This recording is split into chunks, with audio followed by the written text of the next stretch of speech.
heartbreaking. It's heartbreaking. I mean, you can't even go out for a walk on a trail without losing your life. My daughter said that there was a big rock down there that was all caked in blood. The pain was like so unbearable. I understand many of you want answers, and we do too.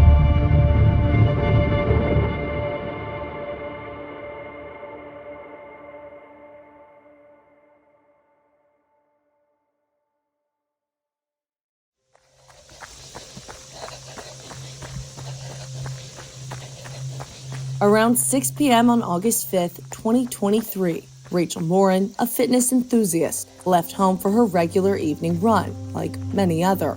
But this run was different. This time, the 37-year-old mother of 5 would never return home. We've seen her walk the trail many times. I felt like I was watching a criminal movie. The Monpaw Trail in Bel Air, Maryland, a well-traveled path once known as a safe place in a small suburban town, now tainted by a chilling tragedy. I was here at 2 o'clock with my husband. The trail was packed. There was a lot of people here. There were dogs. When I saw 25 policemen standing out here, my heart started to beat. Just before midnight, Rachel's boyfriend reported her missing, sparking a desperate search that began with hope.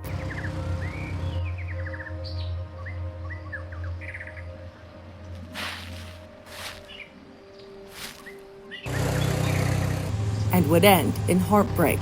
Overnight and into the morning, investigators retracing her last known steps along the trail and combing the woods for clues. Hopefully, that we can bring this case to a resolution, but through to try to alleviate some of the concerns our community members have.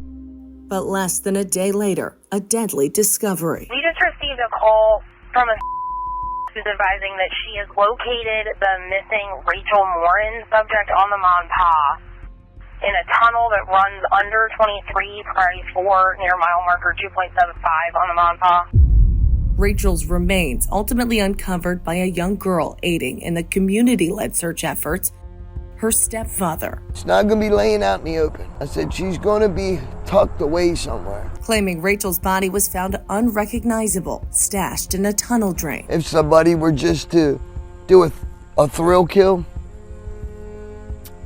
it wouldn't be as brutal as what we witnessed. Law enforcement now shifting their search from missing mother to a murder suspect. I wish I was in a position to stand here and say that we have a suspect, that we know that this was a targeted thing. Not that that's a good thing, but that at least the rest of the community is not at threat, and I cannot say that. Sheriff, you mentioned a homicide. I know it's early in the investigation, but what made you make that determination that this was in fact a homicide versus an accident? There's indicators that our detectives have no doubt, and I'm not going to go into what physically they observed at the scene, but the investigators believe, and sadly, it's a homicide case. While the sheriff remained tight-lipped about leads, within 24 hours, Rachel's boyfriend Richard Tobin taking to social media, appearing to proclaim his innocence. The post garnering hundreds of comments and speculation about the homicide. Richard writing in part, "I love Rachel. I would never do anything to her. Let the family and I grieve. Yes, I have a past, but I also have 15 months clean and have changed as a person. Please." Court records revealing he faced domestic violence charges in a previous relationship. He was the initial complainant. Rachel's boyfriend was the complainant who reported the missing person. So obviously our personnel have spoken with him, but we are not in a position to say he's a suspect or that any person is a suspect.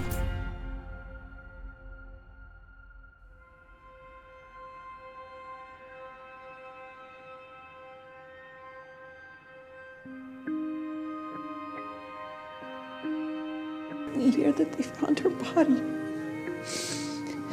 and the pain was like so unbearable. At a memorial service, Rachel's loved ones spoke of her spirit, kind heart, and unyielding love for her 5 surviving children. And at the trail, a memorial of memories taking shape along the tree line, Rachel's family posting pictures of her as they walked the path privately in silent remembrance. I just felt the sadness when I kept seeing the flowers all over the trail. As the community mourned, investigators hard at work, within weeks making their first breakthrough in the case. This 9-second clip captured on home surveillance clear across the country, allegedly the same man who killed Rachel. This DNA evidence has come back as a match.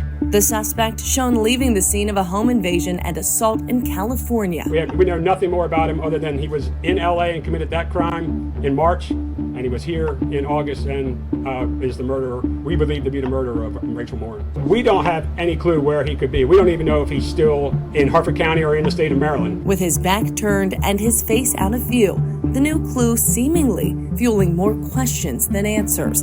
And as weeks without an arrest turned into months, many began to fear the key lead could be a DNA dead end. They're worried that leads are going cold, that the case may not be in people's minds, and that's why we're doing this now.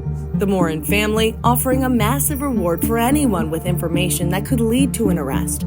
Enlisting the help of a renowned criminal profiler, they also released thousands of flyers with renderings of the suspect and a written description of what and who to look out for. When they do get attacked while they're walking or jogging on a biking trail or a walking trail, I would say 100% of the time it's a serial killer. I think everybody, myself included, in the family had hoped that somebody would be apprehended by now. Then, suddenly, a 10-month manhunt finally coming to a close in a completely new state.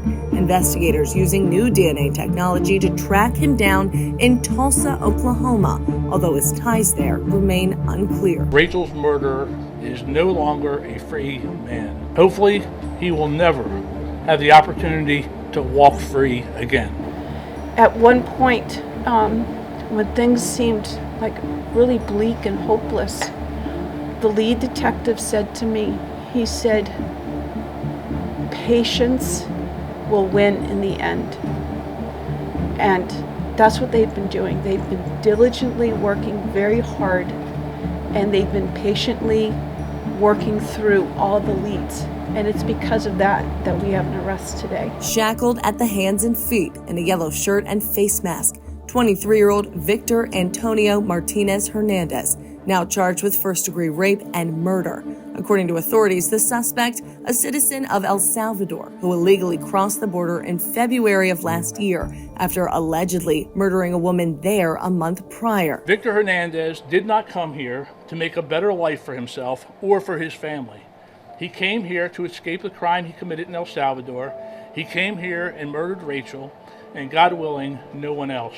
But that should have never been allowed to happen. Here in Harford County, we are 1,800 miles away from the southern border, and the American citizens are not safe because of failed immigration policies. The arrest igniting fierce debate around immigration. The Department of Homeland Security claiming U.S. Border Patrol apprehended and expelled the suspect on 3 occasions under Title 42. Thrusting the local case into the national spotlight. Ladies and gentlemen, please welcome the Morin family from Maryland. Rachel's brother, Michael, asked to recount the tragedy before the Republican National Committee. Joe Biden and his designated border czar, Kamala Harris, opened our borders to him and others like him, empowering them to victimize the innocent. Yet, to this day, we have not heard from Joe Biden or Kamala Harris. Back in Harford County, a judge deeming the suspect a flight risk and denying bail. Inside the courtroom, State's Attorney Allison Healy calling this among the most brutal and violent offenses in Harford County's history, but outside avoiding interviews. It was a correct decision. So what was Martinez-Hernandez doing in Maryland in the first place? Did he know Rachel? And will he be found guilty? All lingering questions his trial will likely answer. Jury selection is scheduled to start October 23rd, leaving 3 months to prepare a case following an investigation that took a long trail of twists and turns. Coming to this trail finally feels different. And as for this trail, new state-of-the-art security cameras cover almost every inch of it, aiming to prevent future tragedies and put the public's fears at ease, as Rachel's loved ones pray they have justice to look forward to on the path ahead. I felt like up to this point, Victor had taken this trail from us, but now this trail's Rachel's again.